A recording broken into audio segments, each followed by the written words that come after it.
Hallelujah.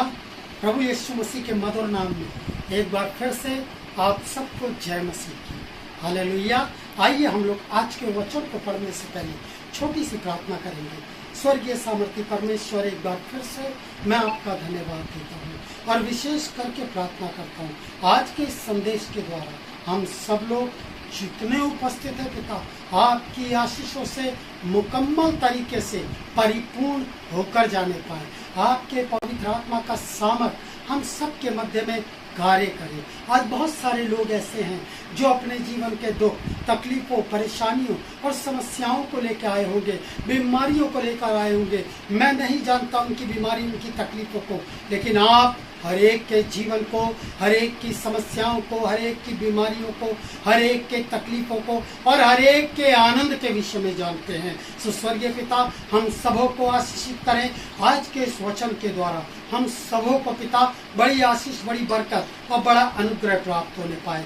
धन्यवाद के साथ इस विनती प्रार्थना को आपके इकलौते पुत्र, हमारे उद्धारकर्ता प्रभु यीशु मसीह के नाम से मांगते हैं, आमीन। आज के वचन को पढ़ने के लिए जो सबसे पहले जो संदेश मैंने निकाला है, जो हम लोग पढ़ेंगे, और वो इस प्रकार से है। वहाँ पर इस प्रकार से लिखा है, यशाया की पुस्तक उसका 43 अध्याय। आपने कई दफा इस वचन को पढ़ा होगा, कई दफा आपने इस वचन के द्वारा आशीषों को प्राप्त किया होगा। और एक बार फिर से मैं और आप इस वचन के द्वारा कुछ नई बातों को सीखने का प्रयास करेंगे। यशाया 43 उसकी 1:43 उसका चौथा वचन कहता है, मेरी दृष्टि में तू अनमोल और प्रतिष्ठित ठहरा है और मैं तुझसे प्रेम करता हूँ। यीशु मसीह के मधुर नाम में एक बार फिर से आप सबको जय मसीह की। मैं आशा करता हूँ आप जितने लोग यहाँ पर उपस्थित हैं, निश्चित जान लीजिए आप एक ऐसी जगह पर उपस्थित हैं जहाँ पर उपस्थित होकर आशीषों को प्राप्त करके जब आप यहाँ से वापस जाएंगे, जिस प्रकार से दाऊद कहता है भजन 34 उसकी 4 आयत में, मैं यहोवा के पास गया और उसने मेरी सुन ली और मुझे पूरी रीति से निर्भय किया है। ठीक उसी प्रकार से मेरे अजीजों, मुझे नहीं पता आप कितने दुख, कितनी तकलीफों, कितनी परेशानियों को लेकर आए, लेकिन मैं एक बात जानता हूँ, वो बात केवल ये है, जब आप प्रभु के पास आ गए हैं, भले आप दुख, तकलीफ, बीमारी, उलझन, किसी भी समस्या को लेकर आए, लेकिन जब आप यहाँ से वापस जाएंगे तो जिस प्रकार से दाऊद कहता है, मैं यहोवा के पास गया और उसने मेरी सुन ली और मुझे पूरी रीति से निर्भय किया है। तो जब आप यहाँ पर आए हैं, हो सकता है भय के साथ आए हैं, परंतु जब आप यहाँ से जाएंगे तो सारा भय आपके जीवन से दूर हो चुका होगा। सारे बंधन, सारी बेड़ियां, सारी जंजीरें आपके जीवन से दूर हो जाएंगी। हालेलुया। क्या आप विश्वास करते हैं? आज जितने भी लोग इस संदेश को सुन रहे हैं, मेरे भाइयों और बहनों, चाहे आप इस समय पर सुन रहे हैं, चाहे जो है इस सोशल मीडिया के माध्यम से आप सुनेंगे, निश्चित जान लीजिए आप कि आप में से हर एक जन वचन को सुनने के द्वारा आशीषों को प्राप्त करेगा। रोमियो 10:17 कहता है, विश्वास सुनने से और सुनना मसीह के वचन से होता है। सो हालेलुया। एक वचन को हम निकाल कर पढ़ेंगे, यशाया 43 उसका चौथा वचन। यहाँ पर इस प्रकार से लिखा है, मेरी दृष्टि में तू अनमोल और प्रतिष्ठित ठहरा है और मैं तुझसे प्रेम करता हूँ। हालेलुया। क्या आज आप पीड़ा में है? क्या आज आप दुख में है? क्या आज आप तकलीफ में है? निश्चित जान लीजिए प्रभु आपसे क्या करते हैं? प्रेम करते हैं। वो कह रहा है, मेरी दृष्टि में, मेरी नजर में तू अनमोल है। कैसा है? हैं? अनमोल है। मेरी दृष्टि में तू अनमोल ठहरा है। मेरे अजीजों, आज दुनिया के अंदर बहुत सारे ऐसे लोग हैं जो कहते हैं आज समाज में हमारा कोई आदर मान नहीं है, हमारे घर में हमारा कोई आदर मान नहीं है, मेरे परिवार में कोई मुझे पसंद नहीं करता है, जहाँ मैं नौकरी करती हूँ, जहाँ मैं नौकरी करता हूँ, वहाँ पर कोई मुझे पसंद नहीं करता है। मेरे अजीजों, चिंतित होने की जरूरत नहीं है। एक है खुदावंद यीशु मसीह, पिता परमेश्वर, जो आपसे प्रेम करते हैं। जैसा अभी मैंने पढ़ा, यशाया 43 उसका चौथा वचन आपके लिए। आपके लिए है, मेरी बहन आपके लिए है, मेरे बच्चे आपके लिए, मेरे भाई जो पीछे बैठे हैं आपके लिए भी है। और आज जितने लोग सोशल मीडिया के माध्यम से इस वचन को सुन रहे हैं, मैं विश्वास करता हूं ये आपके लिए भी है। हालेलुया। यहाँ पर कह रहा है यशायाह 43 उसका 4था वचन, मेरी दृष्टि में तू अनमोल और प्रतिष्ठित ठहरा है, क्योंकि मैं तुझसे प्रेम करता हूं। इस संसार में आप अनमोल हो या ना हो, इस संसार में आपका कोई मूल्य हो या ना हो, लेकिन प्रभु की दृष्टि में आप अनमोल हैं।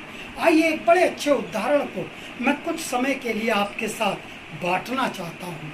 यूहन्ना रचित सुसमाचार 9 अध्याय, क्योंकि समय की कमी है इसीलिए मैं पूरा अध्याय नहीं पढ़वाऊंगा, ठीक है, लेकिन आप घर पर अपने जब मनन करेंगे आप पढ़िएगा।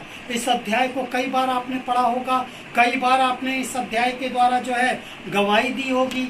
आप जिस चर्च के साथ जुड़े हुए हैं, आपके पासवानों ने इस अध्याय के द्वारा जो है आपको सिखाया होगा, आपने सीखा होगा और आपने इस अध्याय के द्वारा आशीषों को भी प्राप्त किया होगा। एक बार फिर से हम इस अध्याय के द्वारा जो है कुछ बातों को देखेंगे। यहाँ पर एक जन्म का अंधा है। यूहन्ना रचित सुसमाचार 9 अध्याय और उसकी पहली आयत से लेकर और 10 आयत तक आप घर में पढ़िएगा। मैं इसकी 9 अध्याय उसकी पहली आयत और दूसरी आयत को पढ़ रहा हूँ। यहाँ पर इस प्रकार से लिखा है, जाते हुए उसने का मतलब यीशु मसीह ने, जाते हुए उसने एक मनुष्य को देखा जो जन्म से अंधा था। यीशु मसीह गुजर रहे थे, प्रेज द लॉर्ड। उनके चेले भी उस समय पर उनके साथ थे। हालेलुया। कौन थे उनके साथ? चेले। क्या आप यीशु मसीह के साथ चलते हैं? हैं? चलते हैं? आप धन्य हैं। आप बहन चलती है यीशु के साथ प्रतिदिन? धन्य है। हालेलुया। और यहाँ पर लिखा है यीशु मसीह मार्ग में से जा रहा था और मार्ग में जाते हुए उसने एक मनुष्य को देखा। और ये मनुष्य कौन था? यह अंधा। क्या अंधे व्यक्ति को कोई कहीं काम दे सकता है? हो सकता है आज आप कहेंगे आज ऐसी जो है चीजें उपलब्ध हैं जिसके द्वारा अंधों को पढ़ाया जा सकता है, लेकिन उस समय पर अंधों के लिए कोई भी दूसरा उपाय नहीं था। समझ रहे हैं आप बात को? और ये व्यक्ति एक ऐसा अंधा था, इसके पास कोई दूसरा काम नहीं था। तो क्या काम करता था? ये भीख मांगा करता था। आप सोचिए ये मनुष्य कितना टूटा हुआ था। इसने कभी पेड़ नहीं देखे थे, इसे नहीं पता था मनुष्य देखने में कैसे लगते थे, इसे कोई पसंद नहीं करता था। यह खुद के लिए, अपने परिवार के लिए, अपने समाज के लिए एक बोझ था।